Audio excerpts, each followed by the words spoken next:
Welcome to this Windows channel, and this is a little tips and tricks video regarding video playback in Windows 10.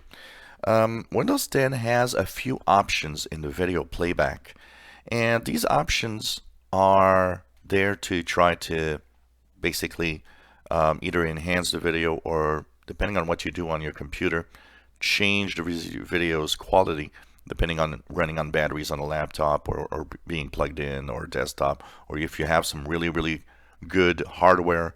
All sorts of little options are available that you can tweak.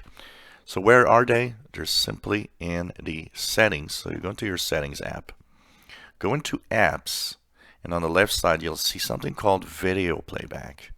So here you'll see what it tells you. So you can change the video settings for apps that use video playback.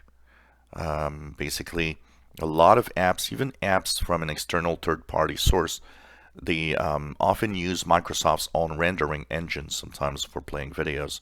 So if they do, these options here are also going to affect playback. So you've got the first option here, understanding the playback, the quality, and basically you can cast the video.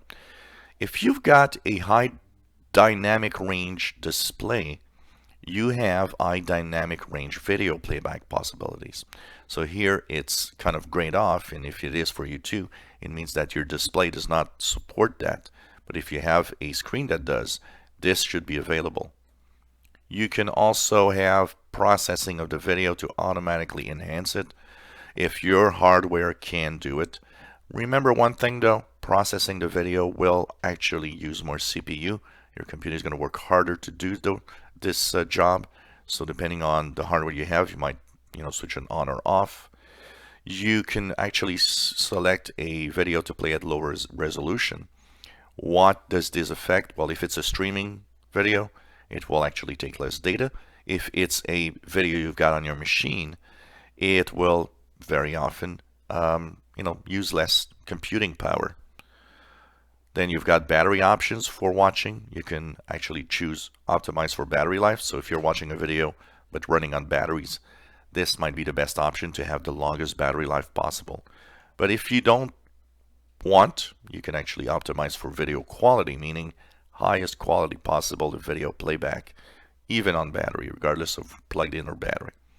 And finally, you can allow video to play at lower resolutions when on battery also, which will actually give it automatic low resolution if you're running off battery instead of running with your laptop plugged in. So these options of video playback, like I said, don't only affect Windows apps, they affect third-party apps also, because a lot of third-party apps will, at some type of video playback, use the Microsoft's rendering engines rather than having their own. You enjoy our videos? Please subscribe, give us thumbs up. Thank you for watching.